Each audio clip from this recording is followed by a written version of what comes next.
is you're gonna sink, just like that. And then that's gonna get your depth as you open up. And then you're gonna pull tension straight up. And with this one, you're not gonna stand up, you're just gonna pull that.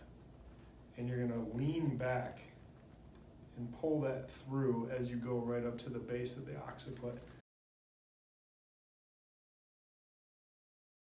And with this one, you want to get that extension. That opens that up. You're going to back off. You're going to pull that tension and come up nice and easy.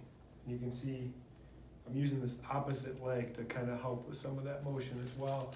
And when this area is dysfunctional, it can cause a lot of problems in there. But you don't want to go too far. You go to maybe about C3 is the furthest you want to go. Get some of that extension to open it up. And then you're going to pull that tension straight up. That's going to help that open up.